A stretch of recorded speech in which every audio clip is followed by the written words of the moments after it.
As I return on the recording, I'd like to introduce you to our first speaker, Michael Healy. Michael gave one of the most popular talks at our annual conference last summer, and we are pleased to have him launch this series for us. He also has a couple of patients with him who he will introduce during this talk, and they will share their experiences as well. Several of you sent in questions ahead of time, and I thank you for that. If you didn't, you can still ask written questions through the Q&A button that you should see on your screen. We will answer as many questions as we can at the end of the talk, and I'll be checking those questions while Michael is speaking, and I will be presenting those to them when he's done.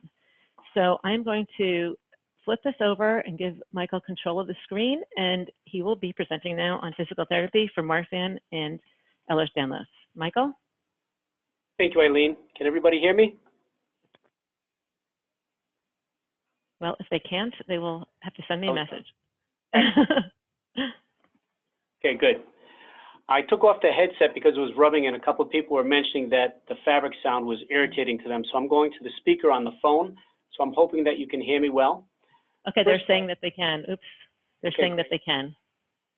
I would like to thank the Marfan Foundation and Eileen for letting me speak to you today. And I hope to answer as many questions as possible by the end. I will be doing my lecture, and I will have in the middle of the lecture 2 of my patients speaking with you, one with Ehlers Danlos syndrome and one with Marfan syndrome.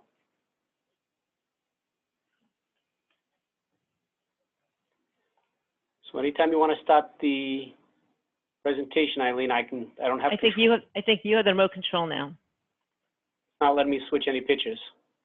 Oops. Oh, there we go. Was that you or me? I think it was you because I got no control.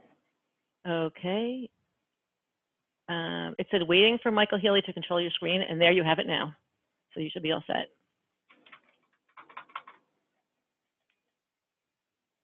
All right, there we go.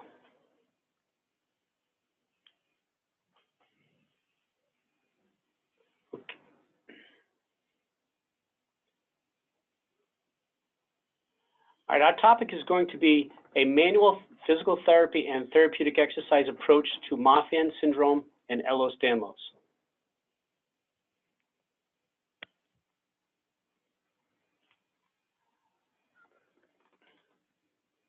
Currently, I have 2 locations for my physical therapy office in Rhode Island.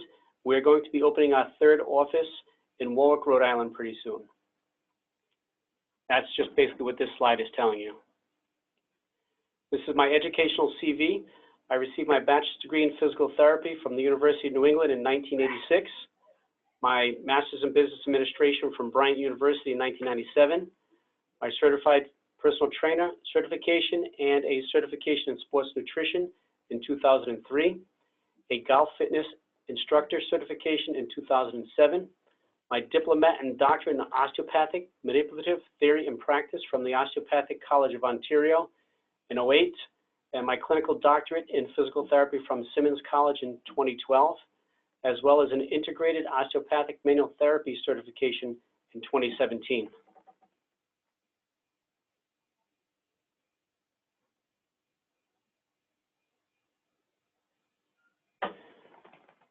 I have nothing to disclose. I have no actual or potential conflict of interest in relationship to this presentation. Discussions in this presentation are for general information purposes only.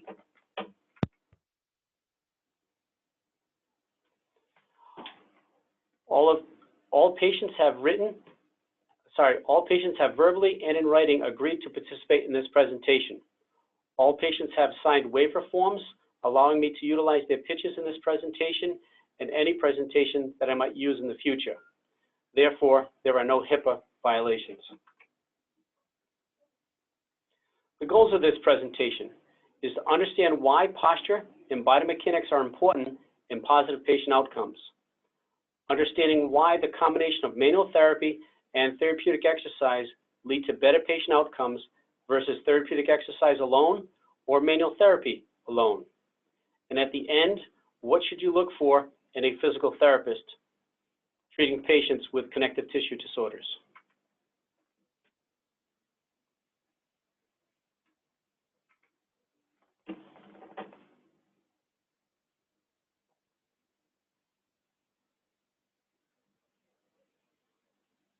Alan, I can't control the screen now. Somebody was controlling the screen.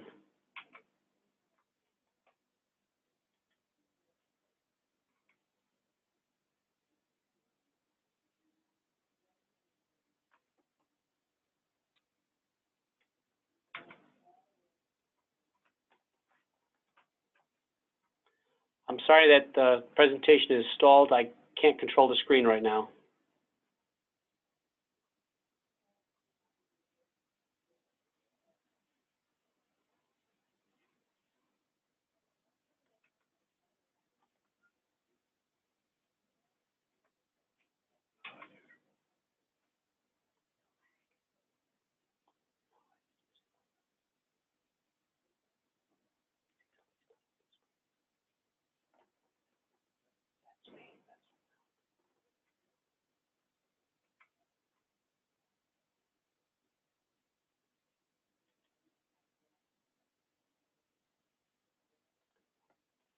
All right, connective tissue disorders. Collagen is the most abundant protein in the human body. Collagen provides the structural strength of all human tissues. It is the glue that holds us together. When muscles, ligaments, organs, and bones are built with defective collagen, it will cause systemic weakness and instability.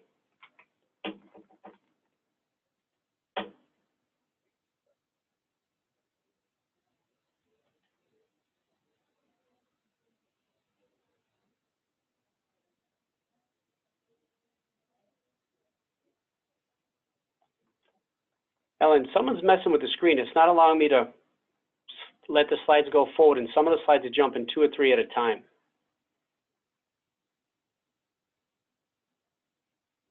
All right. Muscles and ligaments function. Normally, muscles should always be off tension.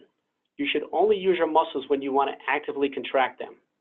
Your ligaments, they should always be on tension, and they should be used for joint stabilization. What happens with patients with EDS, or Ehlers Danlos syndrome, hypermobility, and Marfan's, the muscles go on tension continuously in attempts to co-stabilize the joints in your spine. The ligaments go off tension, providing no stability.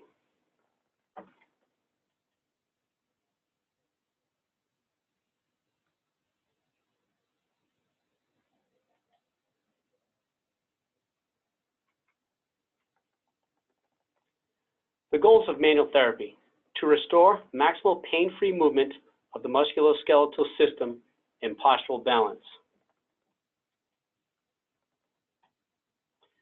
In Ehlers Danlos, Marfan's, and hypermobility syndromes, the muscles, when they are on tension, will result in pain, muscle tightness, muscle spasms, trigger points, and weakness. Ligaments, when they go off tension, they will cause joint pain, joint instability, subluxations, and/or dislocations. Manual physical therapy. The goal of this is to reverse this process. We want to put the muscles off tension and put the ligaments on tension. Once the structures are balanced, therapeutic strengthening, stabilization, toning, cardiovascular, and proprioceptive exercises should begin at that time only. Specific stretches for muscle tightness, muscle spasms, trigger points will begin once spinal segmentation or joints are stabilized. You do not want to start stretching if your joints are not stabilized, because that will cause more instability.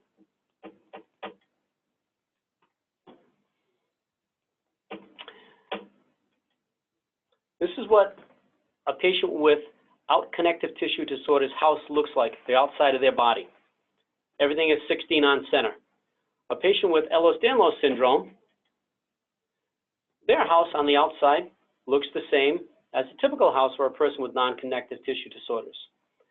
Except our EDS patients tend to look younger, 5 or 10 or 15 years younger, and they tend to have a lot less wrinkles because of their skin is a little more stretchy. Now in the typical house, the frame and the foundation are built with good 2x4s, good 2x6s, and good 2x8s, and everything is built 16 on center, which is a construction term to say that everything is built squarely and strong. In our EDS population, or our hypermobility population, and our Marfan's patients, their structure is built with defect, particularly of the collagen, which is, I talked about earlier, is the protein that holds our body together. It's the glue that holds your body together. Basically, the 2x4s that are holding Ehlers Danlos patients together and Marfan's patients together with hypermobility, their 2x4s, 2x6s, and 2x8s are more termite infested. And so what happens if you don't get good therapy and you don't exercise, your house will basically fall down. This is a picture of Ned. His name is Edward O'Donnell. He's going to be speaking with you today. He's the gentleman on the right. And there's a picture, a caller is one of our receptionists here at Healy Physical Therapy. She's one of our admin staff. And she wanted to get a picture with Ned because she just thought it would be cute.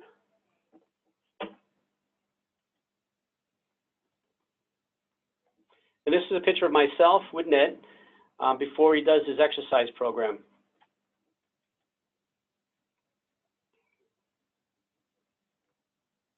Now, it's very important that you understand good posture versus bad posture when you're standing or sitting or lying down. A typical head weighs 10% of a person's body weight. Now, every inch your head goes forward, the first inch that your head goes forward, it increases the pressure on your neck by 20 pounds. So in this example here, the person where you see the 12 pounds above the head, that patient weighs 120 pounds. Their head weighs 20. So for the first inch that their head goes forward, it increases the pressure on the patient's neck or the person's neck to 32 pounds of pressure per square inch. And if they bring their head forward another inch, that will increase the pressure on their neck another 10 pounds per pressure per square inch, making it 42 pounds of pressure per square inch on a person who weighs 120 pounds. Now, the pressure on their low back is tenfold their body weight plus the 42 pounds. And in this case, that person's pressure on their back is over 1,000 pounds of pressure per square inch. So no wonder why you always have neck pain and back pain when you have bad posture. So if you get anything out of this lecture today, it's really important that you understand having good body mechanics and having the therapists that work with you understand that they really need to work on your posture and your body mechanics before you do just about anything with them. In the picture on the left, where it's the skeleton with the red lines going through it, you can see the curvatures of the spine changing. In the neck, you should have a lordosis, a little curve in your neck to take the pressure off your head when it's resting on your neck. And in this case, the patient's neck is forward, which is causing that cervical spine to straighten, which will cause the muscles behind the neck to go into muscle spasms. That will give you that kyphoscoliosis, or that hump back in your thoracic area, and will cause your low back to flatten as well and push your hips forward and make your buttocks muscles weak and your hamstrings tight, as well as making your hip flexors tight. And so you end up with having a lot of biomechanical and musculoskeletal deficits because of having bad posture. So if we can fix the posture, we can take care of a lot of pressure on your neck and your back and take care of some of your musculoskeletal pain. Now, this is Jen. She's a patient that we treat here at Healy Physical Therapy, and this is how she was sitting the first day she came into therapy. Slouched, side bending over to her right, her head was side bent to the right and turned to the left. You can see her in the front view and from the side view.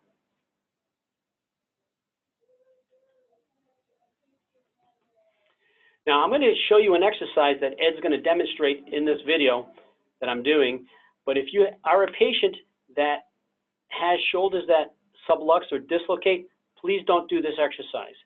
If you don't have shoulders that sublux or dislocate, you can do this exercise with us as I'm talking you through it.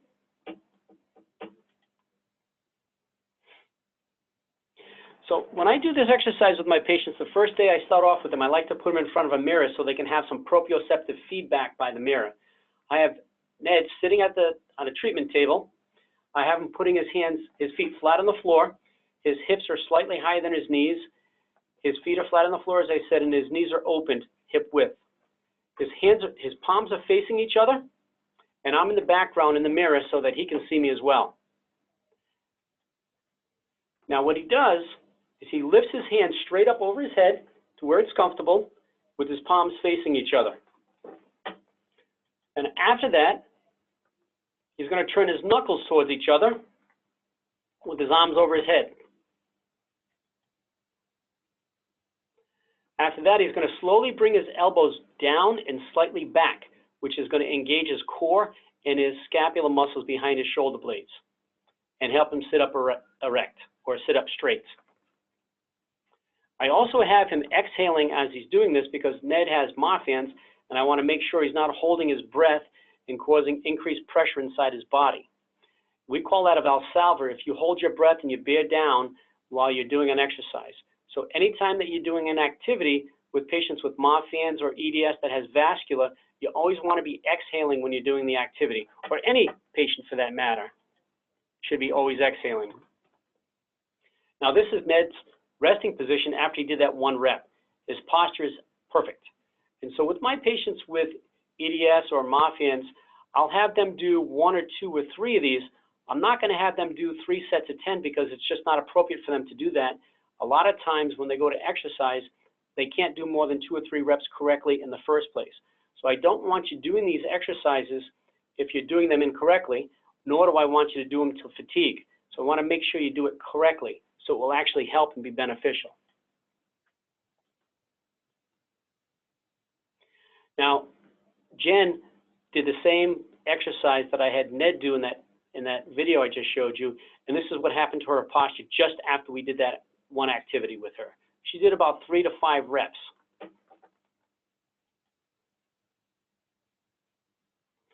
And this is how Jen sat on a computer with poor posture. There was a question that somebody sent through that they have POTS, they have dysautonomia, and they have difficulty with tachycardia.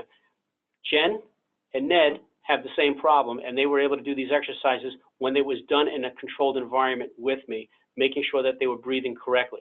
Now, if you're too dizzy and too short of breath, then I wouldn't start the exercise with you if it wasn't appropriate. So as you can see with Jen sitting here from that picture I showed you before, if her head weighed 12 pounds and she's sitting there in the chair, that's putting at least 32 pounds of pressure per square inch on her neck. And you can see how her back is. It's going to put a lot of pressure on her back as well. And she likes to go on the computer, so I wanted to make sure when she was working on the computer or reading that she was sitting in a good posture. And that's Ned when he first sat at my desk and he was doing some computer work for me. And a lot of our Marfan's patients tend to have some poor vision, so as you can see, Ned was hunting and pecking for the keyboard to make sure he was typing what he was trying to type.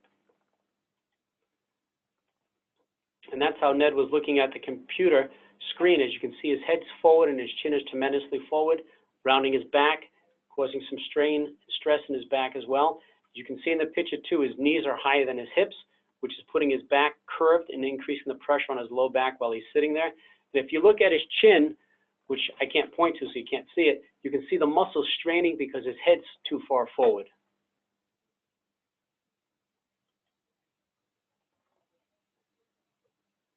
Now, a simple exercise you can do in sitting is put your fingers underneath your nose on your top lip. And what you gently do is gently push your fingers back and tuck your chin in a little bit, or as you push your chin back, your fingers stay there and you're moving your top lip away from your fingers. I do not want you to put your fingers on your lower chin, because if you put your fingers on your lower chin and push back, you can actually cause some compression into your TMJ. And the majority of my EDS patients and my hypermobile patients with Marfan's tend to have TMJ dysfunctions or temporal mandibular joint pain. So if you push on the chin too hard, that's going to cause some pain into your TMJ and give you some other symptoms. So if you do this exercise, put your fingers underneath your nose on your top lip and gently tuck your chin back, and your fingers should go away from your top lip. Only do it in a very short position so that you don't add increased pressure on the back of your neck. Just a little tuck to take the pressure off the back of the neck and get you in a good position. After Jen was able to do that, she was able to get her chin in a good position while she was sitting. I put her in the chair and she was sitting up correctly. We got her in that position, and Jen was a little vertically challenged to the floor, so I put a little bolster on the floor so she'd rest her feet there so that her hips were slightly higher than her knees were underneath, right over her feet, so that she could decrease the stress and strain on her spine and her back. That was Jen's before picture and her after picture. And when she did that position as the after or corrected position, she was able to work on the computer for at least 20 to 30 minutes at a time. In the first picture, where she was sitting in a poor posture, she was only able to stay in that position and work on the computer for 2 or 3 minutes before she had to change positions because of pain. And this is what we did for Ned to get him in good position and to get his hips higher than his knees, with Ned being about 6'7". I had to put a pillow on the chair to make sure his hips were higher than his knees, which would take a lot of pressure off his back and prevent his back from curving, and would get his head and chin in the right position. And your eyes should be about 19 inches away from the monitor, and your eyes should be in the middle of the monitor. Unfortunately, I'm 5'9", and my computer is set up perfectly for me, and not for someone who's 6'7" like Ned, but I was able to get him in a better posture so I could show this picture. Now review the literature. If a patient does nothing, they won't get better with EDS, Marfan's, Louis Dietz, or any type of connective tissue disorder. The majority of the time, you'll get progressively worse, and you won't feel better. You'll have more pain. You'll end up with more braces. You'll end up with a lot of doctor visits and taking a lot of medication. What the literature shows that if you do exercise and exercise only, it is better than doing nothing. It's probably about 30 or 40% better than doing nothing. Manual therapy alone, without doing any therapeutic exercise, the literature shows that it's better than the therapeutic exercise by a little bit, and it's significantly better than doing nothing at all. The problem with just manual therapy, it feels great, and the therapist does all the work on you, and you're not doing anything. So when you get the manual therapy, you feel really good after you're done, but if you don't exercise and get those muscles to work correctly, then the treatment that the therapist did for you is for nothing, or it's useless, because your pain will come back within a couple of hours, if not a couple of minutes. The literature shows that if you combined manual therapy and correct therapeutic exercise, it is significantly better than doing nothing, significantly better than doing just exercise alone, and significantly better than doing manual therapy alone. And the statistics is something like 85 to 90% better.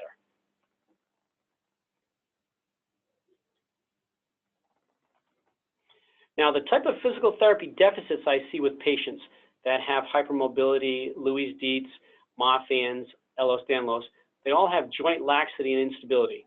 They have muscle weakness from underuse and muscle weakness from prolonged muscle spasms. They have lack of proprioception. What that means is they don't know where they are in space. They have poor cardiovascular endurance, and they have poor muscle endurance. Now, the best treatment plan should consist of manual therapy, therapeutic core stabilization exercises, therapeutic joint stabilization exercises, proprioceptive or proprioception exercises, cardiovascular, and muscular endurance exercises. Structural manual therapy, and when I'm talking about the manual therapy that I do with my EDS patients and Marfan's patients, these are the tools that I use. I use muscle energy, myofascial release, Jones strain counter strain, cranial therapy, cranial sacral therapy, visceral manipulation and mobilization, and lymph drainage. I will also use zero balancing, which I did not have on this slide. Now I'm going to go through a manual physical therapy or osteopathic treatment session with an Ehlers Danlos patient and a Marfan's patient. This is Michelle. She'll be one of the speakers today as well.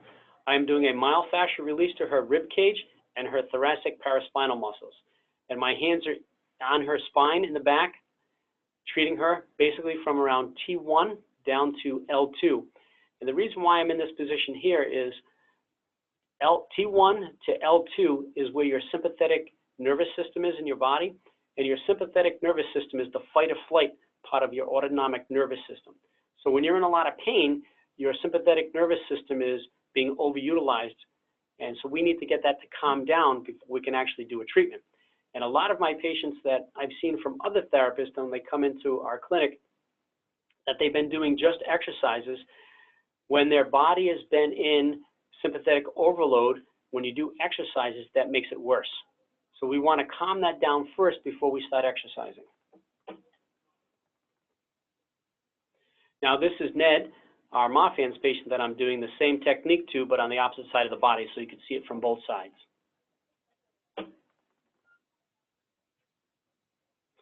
Now I'm doing a pelvic floor myofascial release to Michelle to calm down the muscles in her pelvis. The same technique to Ned.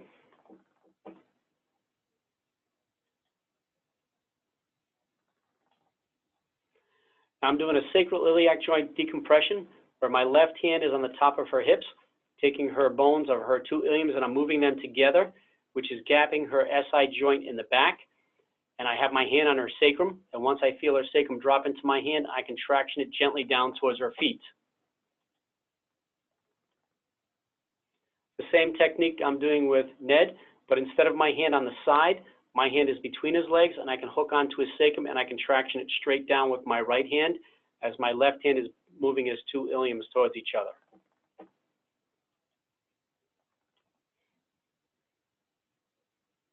Now this is a thoracic inlet release, which will help decrease a lot of chest and upper chest pain or rib cage pain in the front, will help in the beginning of getting ready for her to swallow. I'm also getting ready to take away some of the lower cervical and upper thoracic muscle pain that she's having.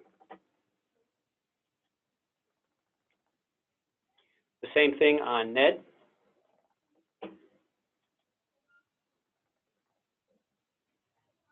The next technique I'm doing is a hyoid release. A lot of my EDS patients and Marfan's patients tend to have problems with swallowing and difficulty swallowing. So I want to make sure that the hyoid bone is balanced. And after I treat the hyoid bone, I will treat the cervical spine. And in particular, I always look at C3 because the hyoid bone is sitting just above C3 in the neck. So if the hyoid bone is off, I always want to take a look at C3 to make sure that that's balanced to improve the mechanism or the mechanics of the hyoid bone. Same thing on Ned. Now, when I'm doing a hyoid release on my patients, I will not let my patients talk. The hyoid bone is a really small bone, and if the patient's talking while you're holding on to it, it could potentially fracture, and I don't want that to happen, so I won't let them talk.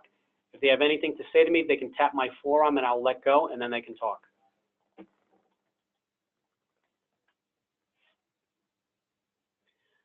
Now, this is a suboccipital release where I gently put my hands behind the occiput, and I can get the muscles that attach at the back of the skull to release and to relax and take some of the pressure off. And I'll add a little bit of distraction. Now a lot of patients, a lot of therapists get concerned when you have craniocervical instability or cervical instability when they're doing a suboccipital release to the patient's neck. I look at it like this. Your head weighs 10% of your body weight. Michelle is 100 pounds soaking wet, so her head doesn't weigh more than 10 pounds. So if I am not putting a traction force on her neck greater than 10 pounds, there is no way I can hurt her, because once she stands up against gravity, she's putting a tremendous amount of force on her neck. If I'm having her lie on her back and I'm adding a gentle traction, that is not going to cause any problem with any of the structures in the back of her neck, other than releasing the tightness that's there and decompressing it. And I'm doing the same thing to Ned, where I'm doing a gentle decompression on the back of his skull. Now, before I do all of this, I check out the two main ligaments that are supporting the C1 to C2, the alar ligament and the transverse ligament. I want to make sure that those ligaments are not ruptured, and if they are, they're going back to the neurosurgeon to have surgery. So I check both of those ligaments first before I do any of my cervical treatments with my EDS patients or Marfan's patients. This is the start of craniosacral therapy. This is called a classic claw grip or a frontal release, where I'm lifting the frontal bone straight up and decompressing it. And this is and I'm doing the same thing on Ned. So you're getting to see a treatment on an EDS patient as well as a Marfan's patient.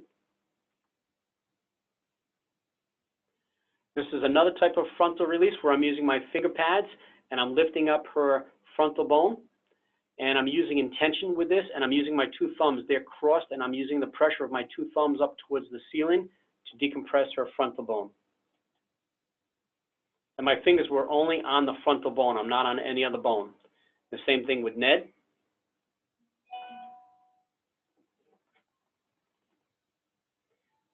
So parietal release.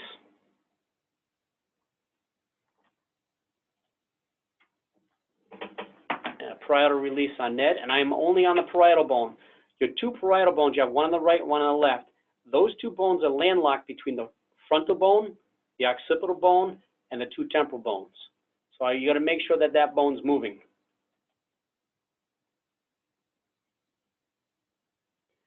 I'm doing a sphenobasilar junction or a sphenoid release. There was a question that somebody just asked, is every physical therapist trained in assessing the alar ligament and the transverse ligament? Yes. They should learn that when they're in college, doing their musculoskeletal rotation. When we do musculoskeletal, we learn this right after a patient has been in a car accident. You want to make sure we check those ligaments because usually those ligaments can rupture in a car accident where you have a rear end injury and the patient does a whiplash type injury to their neck. So every physical therapist in college should learn how to do an assessment of the alar ligament and the transverse ligament. And they're very easy to do.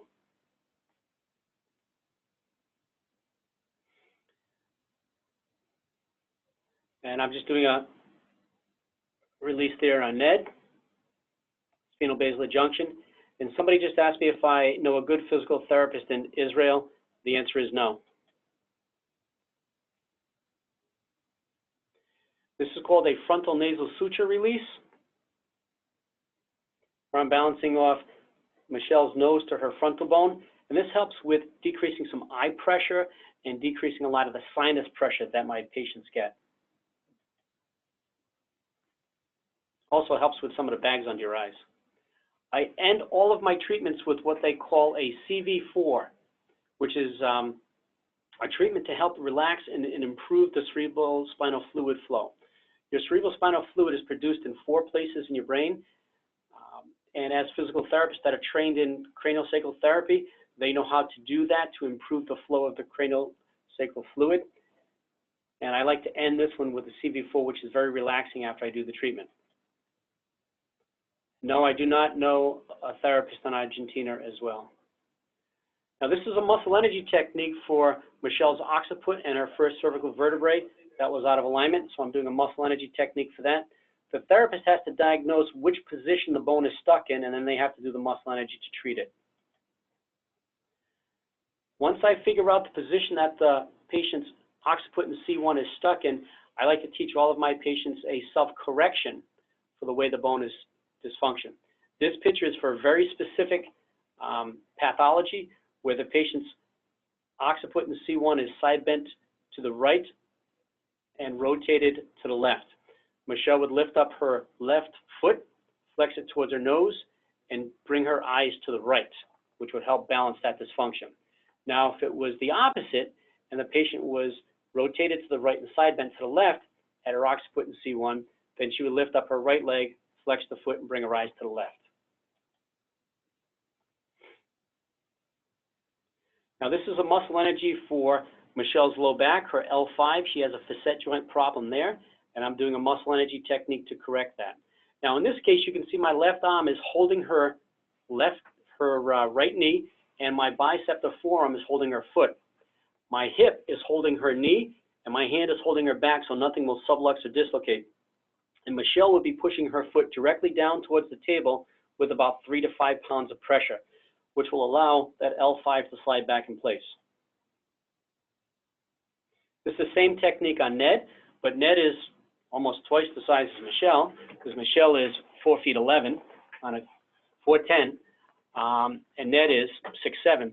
So in Ned being a lot bigger, I have to use my hip and my body to hold his knee and his shin in place so that he doesn't sublux his joints, while my forearm and my hand are supporting his hip and his spine, and my left hand is taking the resistance as Ned is pushing his foot down into my hand. We want to make sure, obviously, nothing gets subluxed while we're doing it. Now this is for a short leg, what we call an upslip, where Michelle's ilium slides up because of a tight muscle in her hip and a weak muscle in her hip. So she would push out into my hand, and then she would elongate her leg while she's doing it. It's an isometric contraction where the patient's muscle works but to get the bone to move. In this case, I'm strengthening her gluteus medius to stabilize her hip and bring her leg down. I'm doing the same thing on Ned. The technique that you'll see a lot of therapists do, they'll stand at the foot of the table and hold the patient's leg and have the patient do a contract, relax, and at the end they'll manipulate the short leg and they'll hear a loud pop. With my patients with hypermobility, this is not a good idea. You could rip or tear the labrum in the hip or rupture some ligaments in the hip, so they should not be manipulating your hip if you have an upslip with Ehlers Danlos or Marfan's or any type of hypermobility syndrome. This is for a sacral iliac joint problem that Michelle had. It's for a left-on-left sacral torsion. In the book, it tells us to stand in front of the patient to do this, but to protect my back and to make Michelle feel more comfortable, and I wanted to protect her hip and her knees, my left thigh is supporting her knees and her hip, and my left hand is supporting her back, and she pushes both of her feet gently up into my hand. It's the same thing on Ned, but Ned's legs are really heavy and he's strong, so I didn't want him to use too much pressure with his legs, so I'm just resisting the bottom leg as he's pushing up both legs gently towards the ceiling.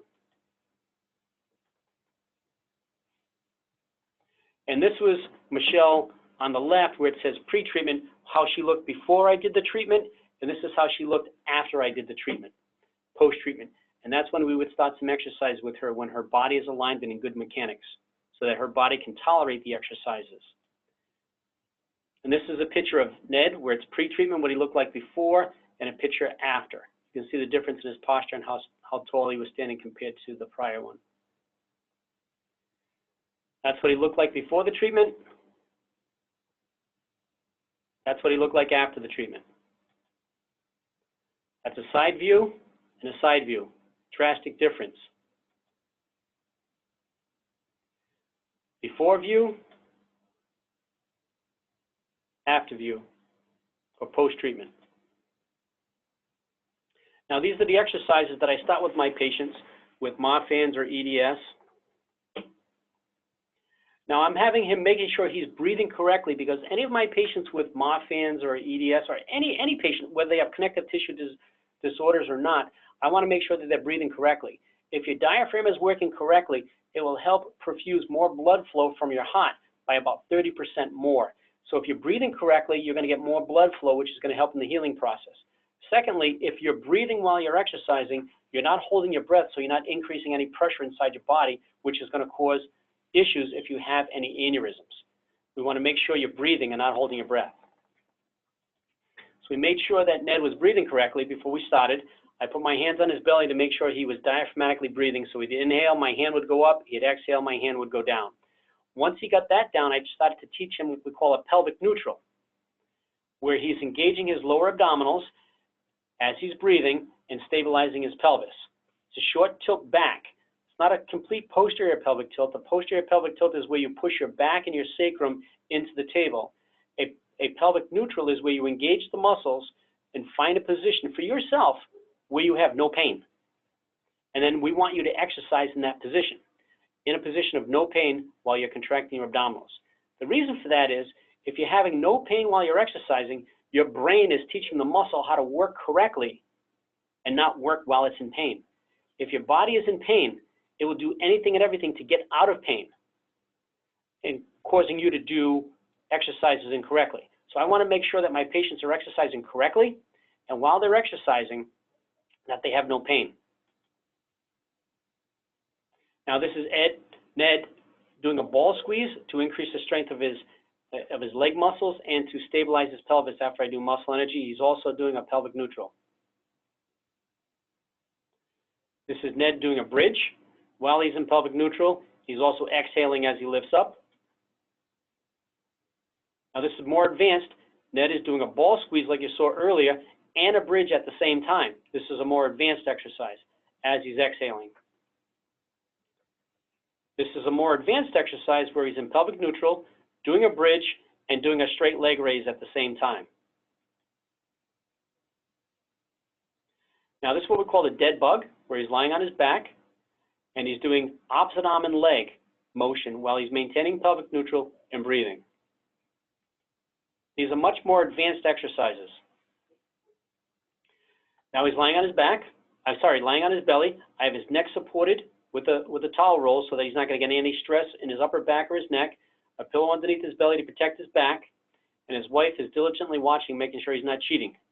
He's lifting his leg about 2 to 4 inches up off the table while he is maintaining pelvic neutral.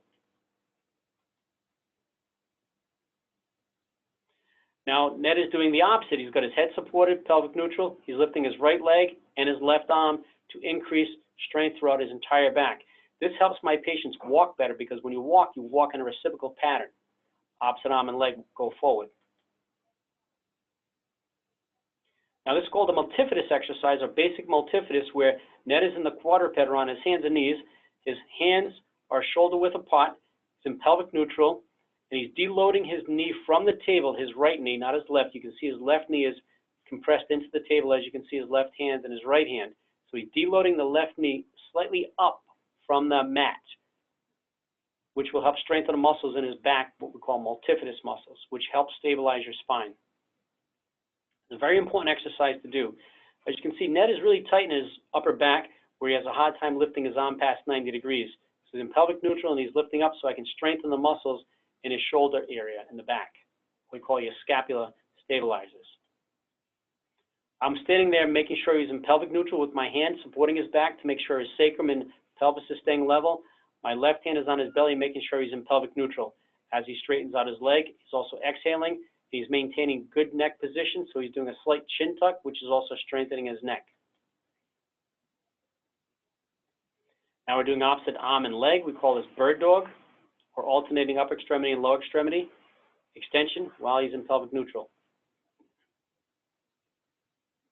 Now I'm challenging Ned more without me contacting him to make sure that the stick doesn't fall. He's maintaining pelvic neutral, he's not dropping his pelvis, and he's lifting his opposite arm and leg, and he's breathing. I'm having to do some standing exercises now where he's going to strengthen the side of his leg muscles or his hip muscles while he's maintaining pelvic neutral and using the bar for balance. It's called hip flexion, so he's going to engage his core and his hip flexors as he's standing in pelvic neutral. He's doing some hip extension to strengthen his low back and his buttocks and his leg. You can't see this, what he's standing on. He's standing on a platform. Underneath this platform is a big air balloon. It's called a BOSU. So he's trying to balance on this balloon that's on the floor while he's maintaining pelvic neutral. He's using his hands on the wall. After he gets his balance and he feels good, he's going to bring his elbows back or squeeze his shoulder blades together as he's standing up to do a higher level exercise. So he's doing a strengthening exercise with proprioception. Now this is part of the cardiovascular. I like to start my patients on a recumbent bike, which has back support. It also has a cardiac heart monitor here, so I can tell how much his heart is working. With my EDS patients or my Marfan's patients, if they have cardiac issues, I like to keep an eye on their heart rate. And if it's appropriate, we can put him on an upright bike, and you can see Ned was maintaining good posture while he was doing some cardiovascular exercising. Now Ned's sitting on a ball. You can't see it, but you can see it in the mirror over here. This is called a Physio-Ball. It's filled with air, and he's balancing himself on the ball in pelvic neutral, getting a good posture. Once he gets in good posture, I'll have him do some exercises. He's lifting both arms up over his head. Increase some extension strength. I got him lifting his right knee up off the floor, his foot up off the floor, so he's lifting his right knee, which is going to cause his balance to shift, and he's got to maintain his balance with his pelvic neutral. So it's more challenging balancing and coordination exercise. He's lifting up his right knee and his left arm. I have him straightening out his right leg while he's balancing on the ball for more coordination and proprioception and strengthening. He's straightening out his right leg and his left arm, doing some more strengthening. Now I have him on a ball balancing in pelvic neutral, maintaining good head position and make sure he's exhaling. He's in pelvic neutral, making sure his buttocks doesn't drop down to the floor. I have him do a little bit of a sit-up as he's exhaling. You can see me working with him, making sure he's exhaling I'm exhaling with him to make sure he's doing it. I have his legs up on the BOSU, on the Physio-Ball, and I'm having him do a bridge, maintaining pelvic neutral. Now, all of those exercises you saw with Ned, I started him off really slow, and he was able to progress through all of those exercises after working with him for quite some time. Now, this is Michelle. She's in a Miami J cervical collar. She had some craniocervical instability and cervical instability. So once I got her neck aligned, I wanted to start some gentle strengthening exercises with her. So I had her sit up, and I tried to do some strengthening exercise with her. The first thing you see is I'm supporting her elbow and her arm so she doesn't dislocate her subluxar arm, and she's gently bringing her chin down towards her chest. As you can see, her fingers are bowing, and that's what I'm looking at. I want to make sure that her fingers don't bow because I don't want her to have any issues with the joints in her fingers. So I want her to contract less pressure than she was doing there. So I was trying to get her to do that. Now, if that becomes a problem, then I would lie her down and do it a different way. Now, this is a picture of Amanda. She's wearing a Vista cervical collar. She had craniocervical instability as well. And you can see between the opening of her cervical collar that the muscles in her neck are getting stronger by her gently bringing her chin down towards her chest. Now, this is Michelle when she was having, we got her out of the brace, and I had her gently turn her eyes to the left. As you can see on the right side, underneath her earring and going down across, her sternocleidomastoid is strengthening or firing when she turns her eyes to the left. If she turns her eyes to the right, the left sternocleidomastoid will work or fire. So I like to stop my patients with some eye motions. Now, if the patient has increased eye pressure with the eye motions, I won't do it, or I'll try and have them back off and not turn the eye as far. But I want to make sure that if they're doing the strengthening exercise, they're not getting any pain or eye or head pressure. In this case, the next step for Michelle was to turn her eyes and gently resist with her fingers. And as you can see in this picture, Michelle learned well. Her fingers aren't buckling or bending. So we were able to do this exercise with her. You can see her right sternocleidomastoid firing quite nicely in that picture. Now this is Amanda. When Amanda first started with us, she could barely bridge. She had to wear her neck collar and be supported with a pillow.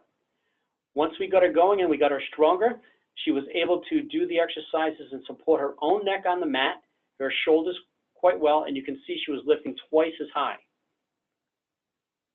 You also see that her belly became much firmer in the post-treatments after she's been here a while than before.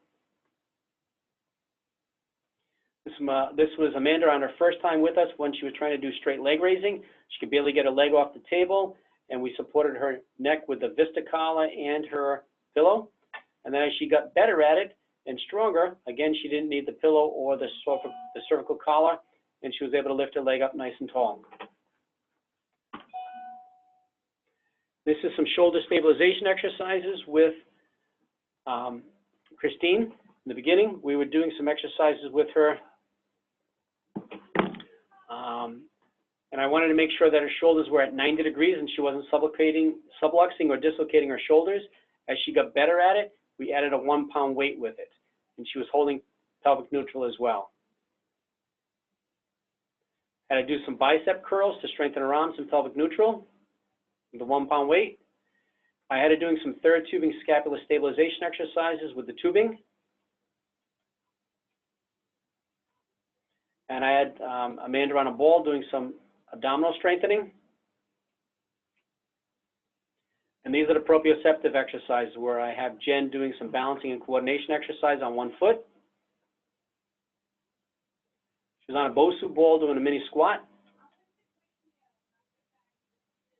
Standing doing a hip flexion to 90 degrees on a BOSU ball. And Christine on a recumbent bike and on an upright bike to do some cardiovascular exercising. That's an EDS patient. And these are the self-corrections I taught Michelle to fix her first rib and to fix her SI joint. All right, now I'm going to turn this over to Michelle to talk for a minute or two, and then Ned.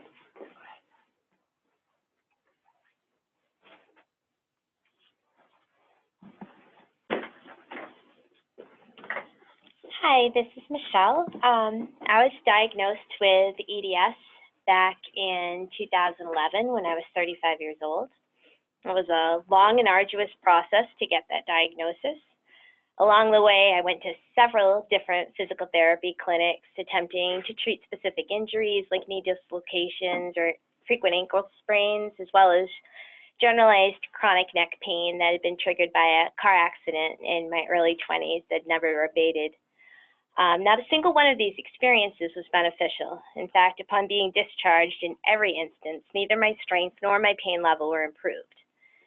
Still, because I couldn't progress through the traditional exercises they were having me perform due to increased instability and muscle spasms, they essentially would give up on me under the guise of insurance companies needing to see progress.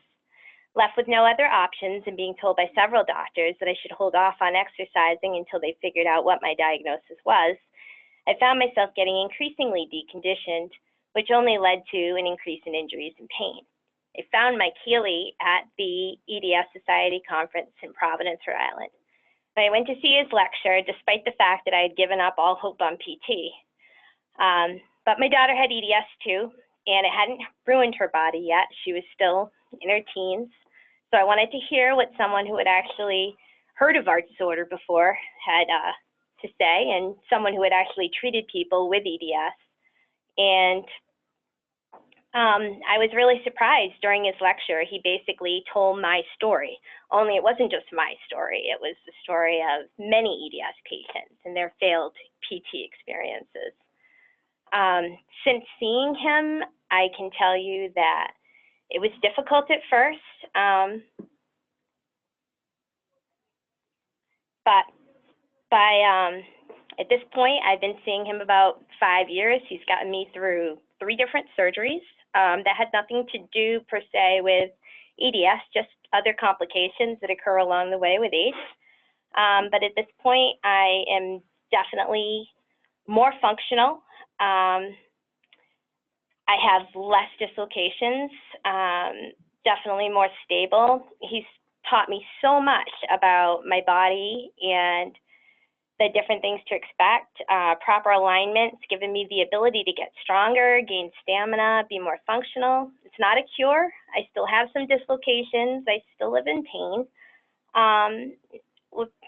mostly from muscle spasms. But at the same time, I'm improving a lot more, and I have hope because I have a good set of therapists here that can help with the different things that come up along the way.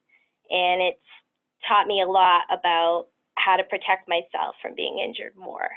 And that's important. So that's how PT has helped me.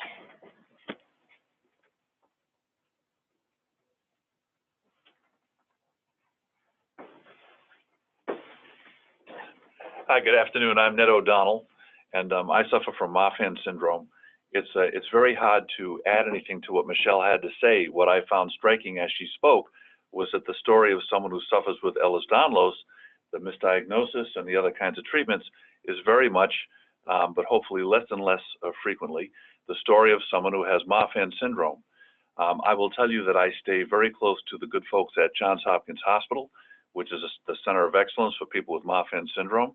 And I also stay very close to Mike. I stay very close to a physical therapist who understands the disease and understands what I can and can't do. I hope everyone who listened to Mike's presentation can appreciate the nuances between treating someone without a connective tissue disorder and treating someone who has a connective tissue disorder. Those differences are very, very critical to not exacerbating our conditions and actually doing what the goal of physical therapy is, which is making us self-sufficient. So what I was able to do with the physical therapy that I got was regain my confidence in my body that it wouldn't fail me, and that I could actually go back to the gym and do the kinds of exercises that I absolutely love to do, remembering that I can never valsalva. I have to breathe through my motions.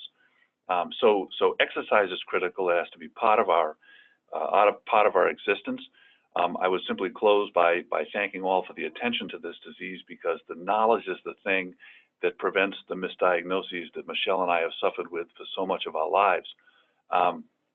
Remember that we always have to be mindful of our Marfans and our Ehlers Danlos, but we can't let the disease define us. We can't let it make up our minds about who we are.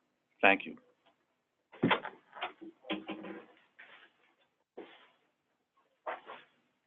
So thank you, Ned and Michelle and Michael. I know Michael's got a couple more slides left. There's a little more time, but I want to make sure we I don't want this to end without us saying goodbye. So the last few slides are about finding the right physical therapist, and we actually, Michael wrote a blog post for us on that. So we will send that link out with our follow-up to this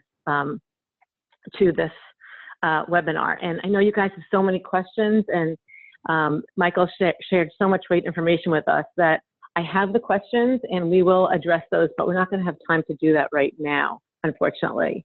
I just want to let everybody know if they have other questions, you can obviously go to Jen Lynch, the nurse in our Health and Resource Center, and there's her information, and also our website, marfan.org. Michael is a great resource for us, and any questions that you have that Jen can't answer, he will be helping us out answering those as well, like I said, as everything that you submitted ahead and what you've submitted during this call. Our Marfan and Related Disorders Empowerment Series continues next month with a talk on Social Security disability on February 27th. Any suggestions that you have for future topics, you can send to me or to my colleague, Susan Leshin. And again, I want to thank Michael Healy for giving us this super, super informative talk today, and to all of you for participating. Michael, do you have any final words? Yes, if you want me to answer one question, I will answer the one about wearing the braces. Okay, one question, and if he gets cut off at 4 o'clock, I apologize for that, but go for it. All right, but first, if you saw one of the first slides, there is a little slide on there that says HealyPhysicalTherapy.com. If you have any questions for me, please send an email to that, and I have somebody who's looking at that every day, and she gets me the questions, and I will answer them directly to you if you have them. There was a question from somebody that says, this is for you or for an orthopedist. What is your opinion about wearing a supportive brace as part of pain management? Specifically, do you agree with the cause of muscle atrophy thereafter, or best avoid? My feeling on wearing braces is this. It's important that patients have enough stability in their body, and using the braces will help with that and protect your joints. However, if you are not exercising, it is not a good idea to wear braces for a long period of time, because your muscles will atrophy and become weak. And when you get out of the brace, you'll have more problems than when you were in the brace before, or before you went into the brace, you'll suffer from more problems. So if you are wearing a brace, make sure you're on physical therapy. And as Ned said, it's really important to make sure that you're exercising. If you're not, then I would not have you wear a brace until you were in therapy exercising. Okay, well, thank you very much for that. And thank you, everybody. I do want to end by 4 o'clock, so we are about there. So thank you so much. We'll go through all your questions, and we will put those together and let you know where you can find the answers. Thank you again. Hope to see you at the next webinar. Thank you again, Eileen, for inviting me. Okay, thanks, Mike. Bye, everybody.